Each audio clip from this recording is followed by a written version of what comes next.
नमस्कार, मैं धारणा नृत्य भारती में आपका स्वागत है।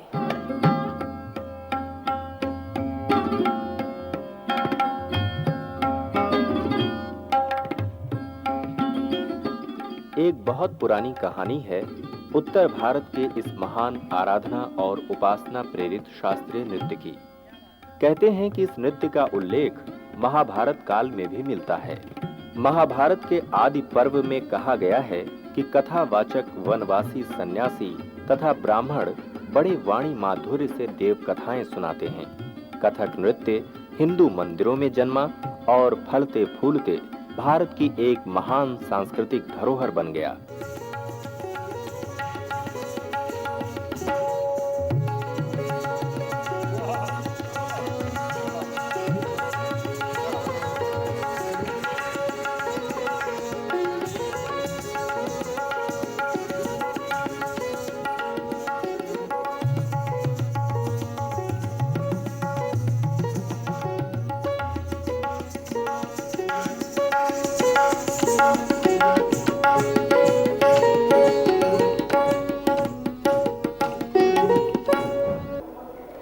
कथक उत्तर भारत का एक प्रसिद्ध शास्त्रीय नृत्य शैली का नाम है। कथक अपने आप में अपने विषय में बताता है, जैसे कि कथक कथा का कथ और कहने का का, इन दो शब्दों को मिलाकर कथक नाम लिया है इस नृत्य ने, और इसका अर्थ होता है कथा कहने वाला।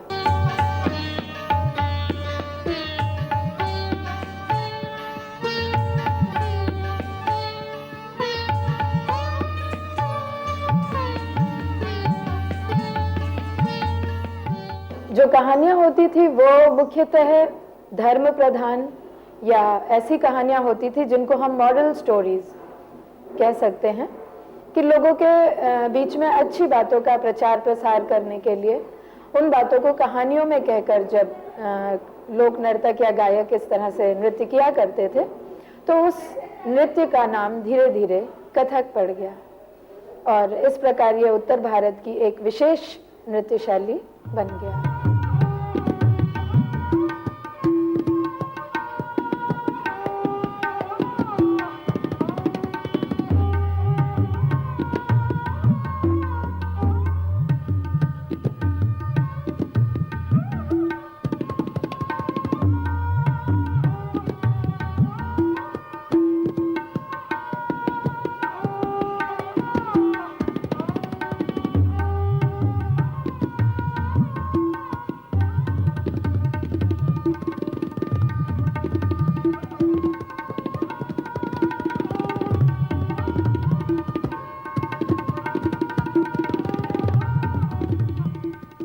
जहां तक कथक के इतिहास का संबंध है, भारत के प्रसिद्ध नृत्य इतिहासकार डॉक्टर सुनील कोठारी ने बहुत गहरा अध्ययन किया है इस शास्त्रीय नृत्य विधा का और देश में एक महान अंतरधारा के रूप में आत्मिक एक रूपता के विकास का।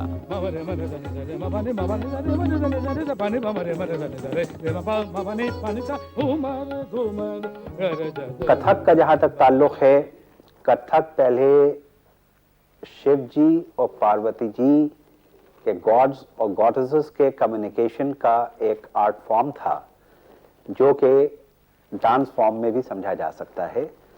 और उसके बाद में कथक जो था, जो कि कथकली है एक्चुअली, जिसको कथक कहते हैं, ये टेम्पल्स में, मंदिरों में देवदासीज के जरिए किया जाता था कि वो गॉड्स और गॉडेसेस को श्रद्धांजलि पेश करें, खराज अकीदत पेश करें। कथक के कई घराने हैं जिन कलाकारों ने अपनी अपनी शैली में इस नृत्य कला के साथ संवारने में बहुत महत्वपूर्ण भूमिकाएं निभाई हैं। उनमें लखनऊ,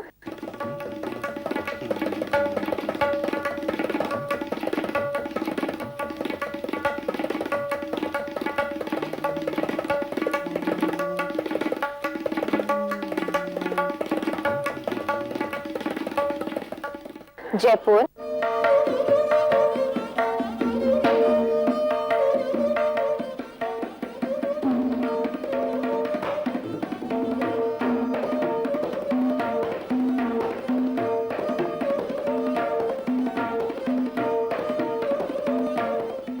जानकी प्रसाद,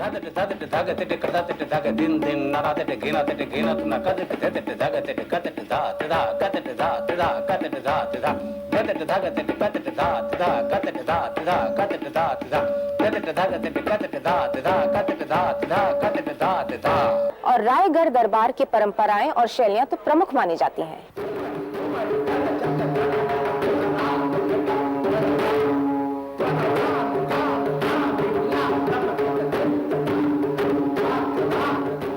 घराने की जो परंपराएं आप बताते हैं वो जो इस तरह से रही कि जैसे राजा लोग रहे उन्हीं के अनुसार यहाँ के घराने स्थापित हो गए।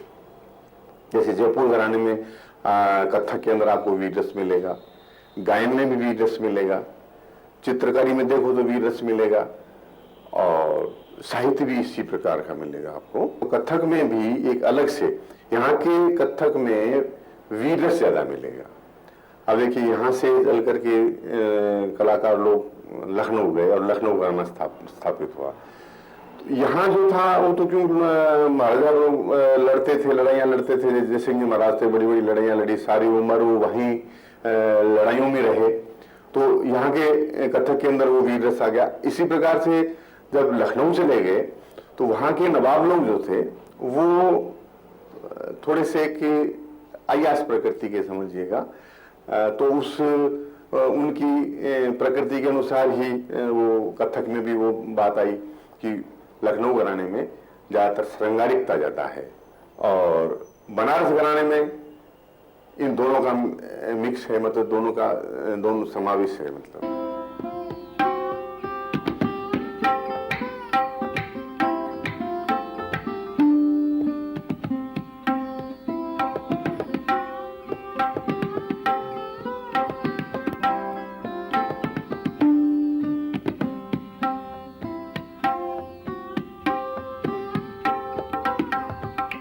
लखनऊ के संगीत नृत्य प्रेमी शासक नवाब वाजिद अली शाह ने तो स्वयं बहुत बड़ा योगदान किया था कथक परंपरा को जीवित और जागृत रखने में।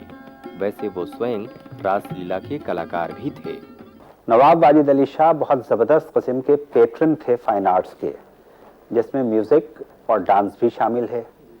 और यहाँ तक के नवाब वाजिद अली शाह ने ठुमरी की ईजाद की है।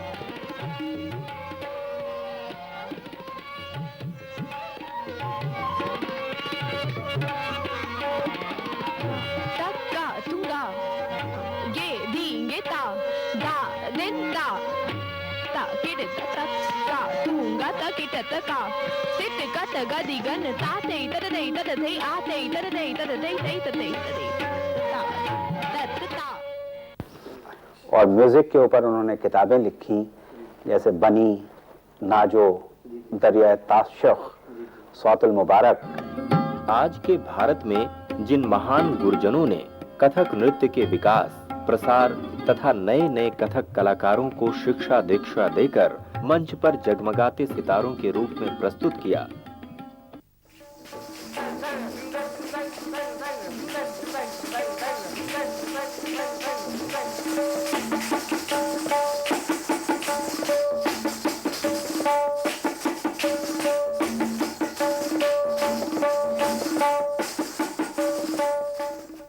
शिष्य की परंपरा अब कहाँ रह गई है।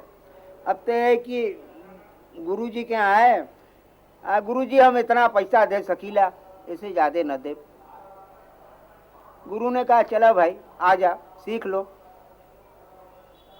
अब पहले जो शिष्य गुरु का जो संबंध था वो गुरुमुखी था।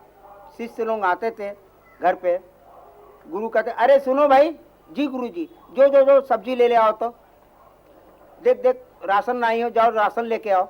अब चले जा रहे हैं, 1 महीना हो गया, 2 महीना हो गया, 3 महीना हो गया। गुरु ने सोचा लड़का बहुत मेहनत कर रहा है, इसको कुछ सिखा देना चाहिए।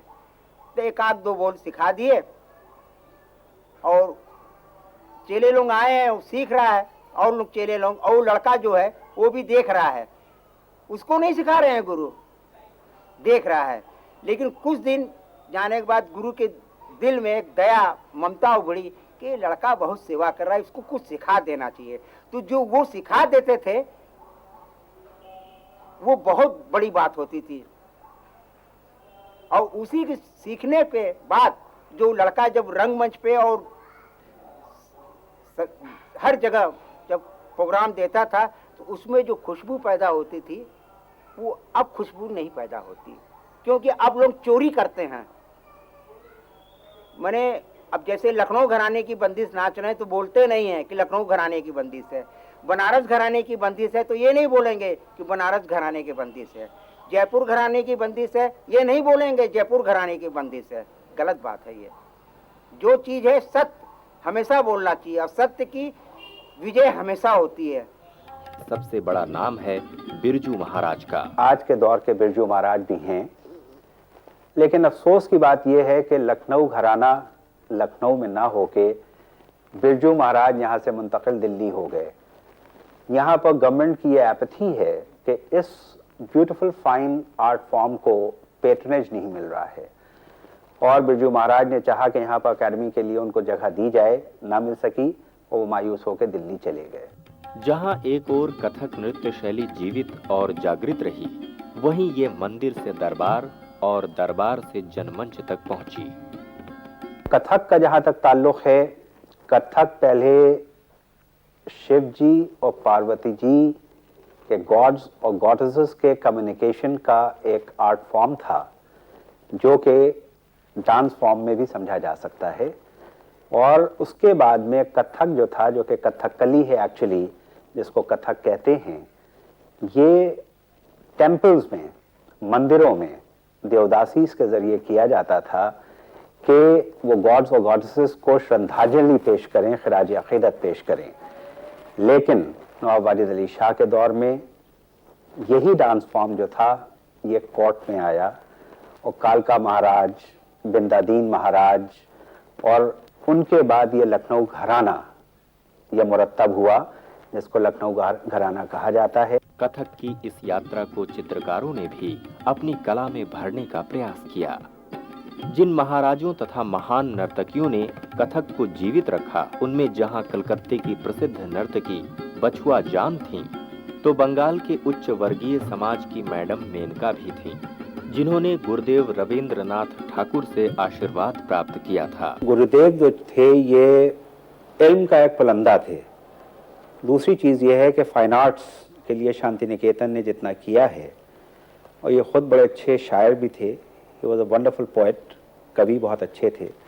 इत्तेफाक से उनके हाथ की लिखी हुई एक पोएम अंग्रेज़ी में on the letterhead of Shanti Niketan, ये साइन बाय रविंद्रनाथ टैगोर, हमारे एक ताल्लुकदार फ्रेंड हैं उनके पास है, जिसकी फ़ोटोकॉपी उन्होंने मुझे दी है, वो मेरे पास एक नमूना उनकी हैंडराइटिंग का है, और उनकी एक इंग्लिश की पोएम उन्हीं के हाथ की, साइन बाय रविंद्रनाथ टैगोर। और उन्होंने फ़नून लतीफ़ा में बड़ा कंट्रीब्यूशन दिया है, और जाहिर है कि जो उनकी गीतांजलि और उसमें उनको नोबेल प्राइज़ मिला है, तो नोबेल प्राइज़ दुनिया में जो एक ऐसा शख्स होता है, बारे में जितना बताया जाए वो कम है।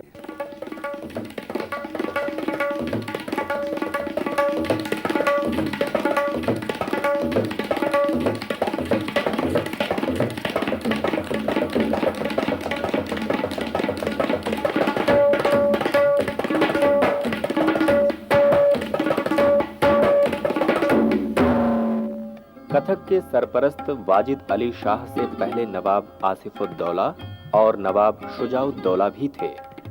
लखनऊ घराने के जन्मदाता महान कथक गुरु महाराज कालका और बिंदादीन जी थे। उधर उमराव जान अदा जैसी नर्तकियां जो अच्छी कवियत्रियां भी थीं, उस कथक युग की तारिकाएं थीं जो अवध से मिली शेष भारत को। रामपुर के नवाब हामिद अली साहब के दरबार से चमके कथक के महान सितारे अच्छन महाराज, जो बिरजू महाराज के पिताजी थे। अच्छन महाराज के भाई लच्छू महाराज और शंभू महाराज भी आज के कथक के जीवन दाता थे। धा धित्ता धाति टेका तगदी घन धा धित्ता धाति टेका तगदी घन धा धित्ता धाति टेका तगदी घन धा धित्ता धाति टेका तगदी घन धित्ता धित्ता धाति टेका तगदी घन धित्ता धित्ता धाति टेका तगदी घन धित्ता धित्ता धाति टेका तगदी घन धित्ता धित्ता धाति टेका तगदी घन धागे तेटे धागे तेटे धागे तेटे धागे तेटे धागे तेटे धागे तेटे धागे धागे तेटे धागे तेटे धागे तेटे धागे तेटे धागे तेटे धागे तेटे धागे तेटे धागे धागे तेटे देख तक देख धागे तेटे धागे तेटे धागे तेटे धागे तेटे धागे तेटे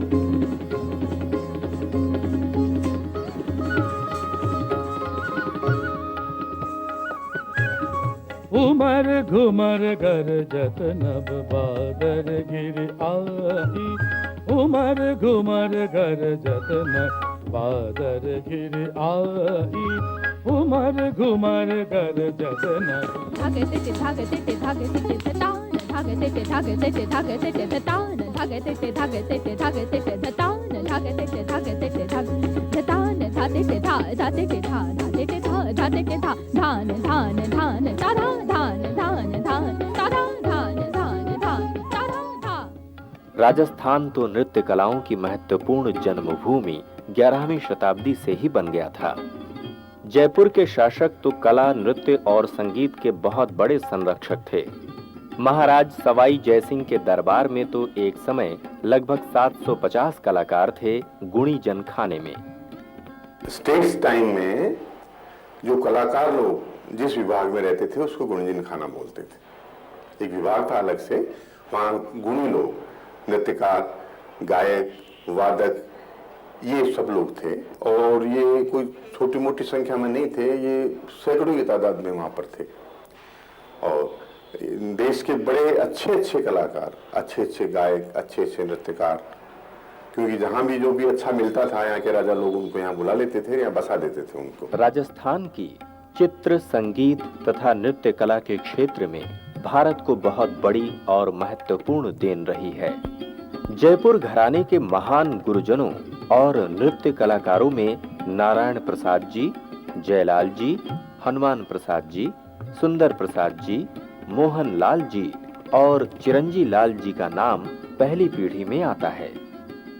यहाँ कई प्रसिद्ध तवायफों ने भी कथक शैली को अपनाया। ऐसा लगता था कि कथक की देवोपासना से जन्मी शैली तवायफों की धरोहर बनकर रह जाएगी, मगर कथक नृत्य फिर से व्यवसायी समाज के आंगन से निकलकर कुलीन समाज के पास वापस पहुंचा। उसका प्रतीक था कुरग का पोविया परिवार। पोविया बहनों ने गुरु जयलाल जी से कथक शिक्षा प्राप्त की और फिर इसे तवायफों के घरों से वापस जनमंच और उपासना मंच पर पहुंचाने का प्रयास किया। इन्होंने बहुत कुछ किया कथक के लिए। तो ये खत्म सा हो रहा था, क्योंकि जब ये स्टेट्स खत्म हुई तब कलाकार लोग यहाँ से चले गए, क्योंकि हर एक को मतलब थोड़ा सा रोजगार चाहिए था। जब स्टेट खत्म हुई तो गुणीजन खाने खत्म हो गए, उनको हटा दिया गया वहाँ से। तो जयपुर छोड़ के लोग बाहर चले गए सब के सब, और वो परंपराएं जो थी वो खत्म होने लगी। एक दूसरी कला जैसे कथक है, लखनऊ का है, जयपुर का है, ये आपस में मिक्सअप होने लगे। तो इन लोगों ने थोड़ा सा इसको अलग से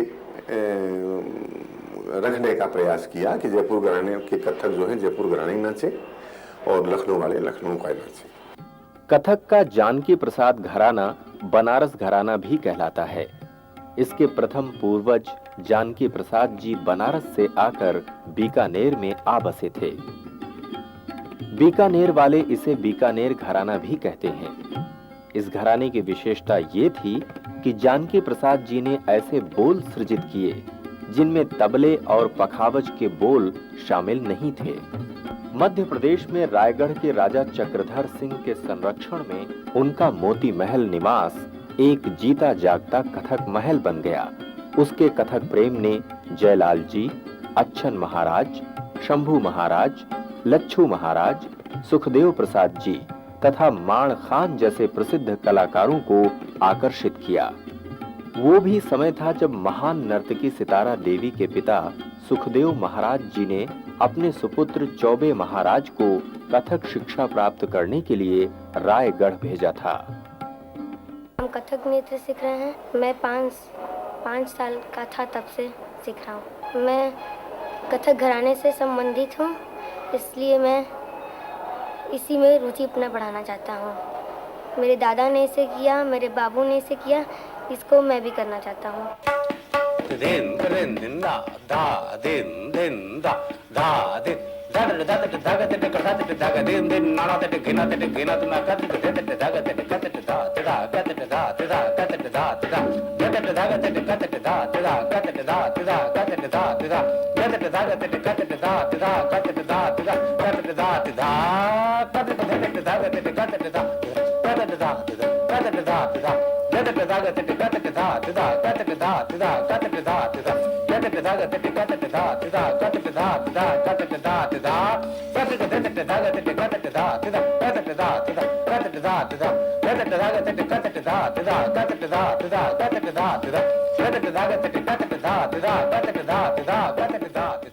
कथक नृत्य में कथा और संगीत का परम महत्व है। डांस में तबला, पखावज, गायन, वादन सब कुछ मिला करके वो नृत्य है। जब तक रिदम नहीं होगा तब तक उसका आनंद नहीं आएगा, तब तक पब्लिक झूमेगी नहीं। रिदम में ही पब्लिक झूमती है। रिदम का बहुत बड़ा महत्व है और डांस से इसका तबले को अलग नहीं किया जा सकता। ये दो मंच कला विधाएं भारतीय संस्कृति की भी प्रमुख जीवन रेखाएं हैं।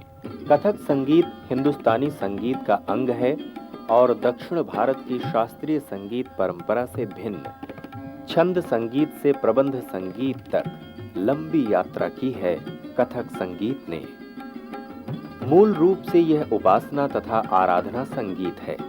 सूर, तुलसी और मीरा के भजन और राधा कृष्ण का आत्मिक और आध्यात्मिक प्रेम इसकी आत्मा है। इस कथक के संसार में गुरुजनों का एक जगमगाता तारामंडल है।